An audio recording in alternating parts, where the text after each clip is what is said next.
ওর address আমি তোমাকে text করে দিয়েছি। আমি চাই তুমি ওই লোকটার সাথে মিট করো। ঠিক আছে, আমি যে কোনো কারোর সাথে দেখা করতে পারি, কিন্তু তার জন্য আপনাকে আমার দুটো শর্ত মানতে হবে। প্রথমটা, আমার জন্য একটা রেয়ার হীরের নেকলেস আপনাকে জোগাড় করে আনতে হবে। আর দ্বিতীয়টা, আমি আপনাকে টেক্সট করছি, এটাও কিন্তু একই রকম জরুরি। এই দুটো কাজ আপনাকে যত তাড়াতাড়ি সম্ভব করে ফেলতে হবে আমার জন্য, ঠিক আছে? তোমার অ্যাকাউন্টে কিছু টাকা পাঠিয়েছি, কিছু জামা কাপড় কেন, যাতে তুমি ভদ্র সমাজে আসার যোগ্য হও আর তোমাকে আমি স্বামীর পরিচয় দিতে লজ্জা না পাই। তোমার কারণে আমার পরিবার লজ্জা পাবে, আমি সেটা চাই না। যখনই দেখি তখনই তুমি ভিখিরির মতো ছেঁড়া ফাটা জামা কাপড় পরে থাকো। আসলে আদ্রিতার বাড়িতে আজ ফ্যামিলি ডিনার পার্টি ছিল, আর শেষবার নীলের জন্য ওকে অনেক ঝামেলা পোহাতে হয়েছিল। মেসেজ পড়ে নীল ফোনটা নিজের পকেটে রেখে রাস্তার ধারে গিয়ে একটা ট্যাক্সি থামানোর জন্য হাত বাড়িয়ে দিল। নীল ট্যাক্সি ধরে গোল্ডেন সিটি অ্যাভিনিউর দিকে বেরিয়ে পড়ল। গোল্ডেন সিটি অ্যাভিনিউ শুধু কলকাতারই নয়, এটা ছিল সারা পশ্চিমবঙ্গের সবচেয়ে বিলাসবহুল সোসাইটিগুলোর মধ্যে একটা। আসলে এই সেই জায়গা যেখানে মিস্টার রায়চৌধুরী আজ তার জন্য গোপন মিটিং ফিক্স করেছিলেন। কিন্তু নীল কার সাথে দেখা করতে যাচ্ছে এ সম্পর্কে ওর কোনো ধারণাই ছিল না। যখন নীল সেখানে পৌঁছলো, ফুলবিলার বাগানে বসে থাকা লোকটিকে দেখে রাগে নীলের রক্ত ফুটতে শুরু করলো। নীল ওখানে না দাঁড়িয়ে বেরিয়ে গেল। তখনই হঠাৎ একটা মেসেজ এলো। আসলে আজ আদ্রিতার ফ্যামিলি গ্যাদারিং এ যাওয়ার আগে নীলকে ওর হাই স্কুলের রিইউনিয়নেও যেতে হতো। গ্র্যাজুয়েশনের পর এত বছরে এই প্রথম নীল তার কোনো কলেজ বা স্কুলের রিইউনিয়নে যাচ্ছে। এতগুলো বছরে নীল তার কোনো বন্ধুর সাথেই দেখা করেনি। নীলের তার পুরনো সহপাঠীদের কথা মনে পড়তে লাগল, যাদের সাথে স্কুলে মজা করত। আজ আবার ওদের সকলের সাথে নীলের দেখা হবে।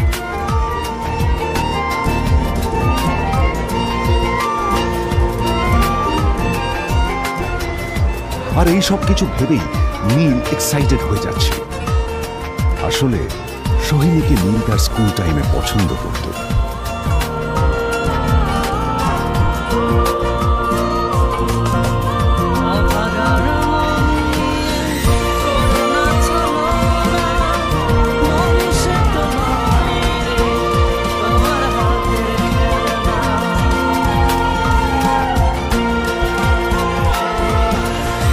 অন্যদিকে সেম কর্পোরেশনে ইনভেস্টরদের সঙ্গে আদ্রিতার মিটিং একেবারেই ভালো যায়নি।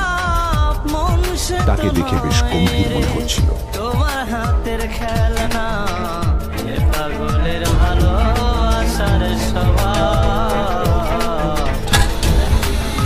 ভাই, পৃথিবীতে এমন লোক আছে, কি দেমাগ দেখলি?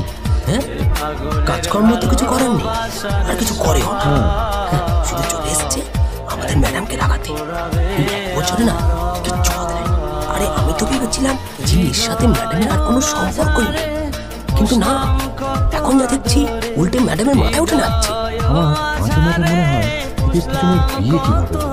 আর বিয়ে তো অনেক পরের কথা, 2 বছর হয়ে গেল এদের এখনো ডিভোর্স হলো না। আমার তো ভাবলে কিরকম অবস্থা। যা বলেছিস।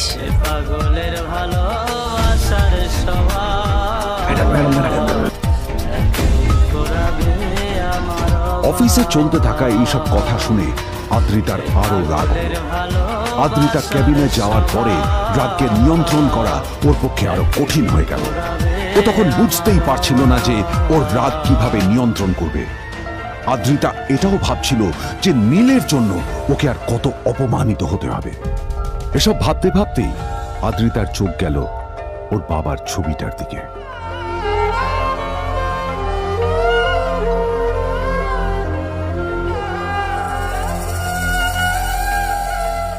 আমি তো তোমার সবচেয়ে প্রিয় মেয়ে ছিলাম বাবা, তাই তাই আমি সবসময় ভেবেছি যে তুমি আমার জন্য যাকে সিলেক্ট করবে সে সব থেকে শ্রেষ্ঠ হবে। তাই আমি নিজে থেকে কখনো কোনো রিলেশনশিপে যাই আর তোমার কাছে বিয়ের কোনো শর্তও রাখি। কিন্তু তুমি না আমার সাথে কি করলে? এই গাধাটার সাথে আমাকে বিয়ে দিলেন। আমার জীবনটা নষ্ট হয়ে গেল, শেষ হয়ে গেল।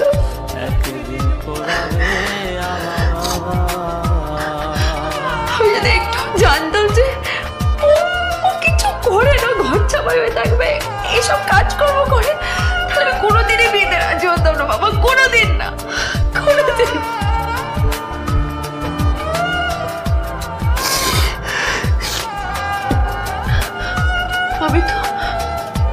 আমি তো সবসময় ভাবতাম যে বাবা মারা তাদের সন্তানের ভালো চায়, কল্যাণ চায়, তাদের জন্য চিন্তা করে। কিন্তু বাবা, তুমি আমার জন্য একটু চিন্তা করোনি। তুমি শুধু তোমার শেষ কর্তব্যটুকু করতে চেয়েছে, শেষ ইচ্ছাটুকু থাকতে চেয়েছে। পালন করা হয়ে গেছে, আর আমাদের তুমি ছেড়ে চলে গেলে। তুমি আমাকে ছেড়ে চলে গেলে। অন্যদিকে নীল রিউনিয়ন পার্টির জন্য হোটেল প্রাইম স্টারের দিকে রওনা হলো। হোটেল প্রাইম স্টার ছিল শহরের সবচেয়ে দামি হোটেল। ওখানে শহরের সব বড় লোকেরা যাতায়াত করত। নীল যখনই তার পুরনো বাইকটা নিয়ে ওখানে পৌঁছলো, ওর পুরনো জামা কাপড়, পুরনো বাইক আর ওর পায়ে ছেঁড়া চপ্পল দেখে সিকিউরিটি গার্ড ওকে গেটের বাইরেই আটকে দিল। থাম থাম, এই কোথায় যাচ্ছিস শালা ভিখিরি? না না দাদা, আপনি আমাকে ভুল বুঝছেন। আসলে আমাকে ইনভাইট করা হয়েছে, আমি এই হোটেলেই এসেছি। শালা মিথ্যে কথা বলার জায়গা পাস না? হ্যাঁ, মিথ্যে কথা বলার আগে নিজের চেহারাটা তো দেখতিস। এটা একটা প্রাইম হোটেল, বুঝেছিস? এখানে সব শহরের বড় বড় লোকেরা তাদের বড় বড় গাড়ি নিয়ে আসে। শালা তোর মতো একটা ভিখিরি একটা ফ্যাট ফ্যাটে হাওয়া বের করা বাইক নিয়ে চলে এসেছিস, আর আমি তোকে ঢুকতে দেবো না? দাদা, ইনভাইট চল আমাকে একবার ঢুকতে দিন আমাকে। নীল পড়ে যেতেই একটা দামি গাড়ি ওখানে এসে দাঁড়ালো। এই গাড়িটি আর অন্য কারো নয়, হোটেল প্রাইমের মালিক মিস্টার খান্না ছিল। কি হচ্ছে কি এটা? হোটেলের গেটের সামনে এসব ক্যাশ চলছে এখানে। হোটেলের বদনাম হবে না এতে? স্যার দেখুন না, এই যে ভিখিরিটা হোটেলে ঢুকতে যাচ্ছে, ভাই বারণ কিছু শুনছে না স্যার। আপনি কি করতে আছেন? কি হচ্ছে দেখি দেখি কে? মিস্টার খান্না তার চশমা খুলে নীলের দিকে দেখলেন, আর ওনার মুখটা হাঁ হয়ে গেল।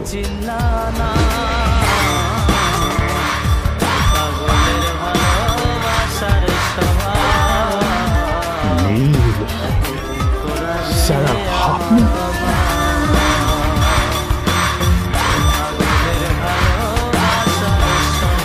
Extremely sorry sir. স্যার আপনি একটা ইনফর্ম করেননি কেন? আপনি আসবেন জানলে তো আমি নিজে রিসিভ করতে আসতাম আপনাকে। ঠিক আছে, আপনি ব্যস্ত হবেন না প্লিজ। জানোইনি কে? নিজের বসকে এভাবে একজন ভিখারিকে হাতে পায়ে ধরতে দেখে গার্ডটিও অবাক হয়ে গেল। আরে sir, sorry sir, extremely sorry, আপনি আমার সঙ্গে আসুন। সরি স্যার, সরি ভুল হয়ে গেছে স্যার। সালাম স্যার। নীল কি তবে সত্যিই একজন খুব বড় লোক কেউ? জানতে পকেট এফএম এর এই সম্পূর্ণ গল্পটি শুনুন বস দুনিয়া।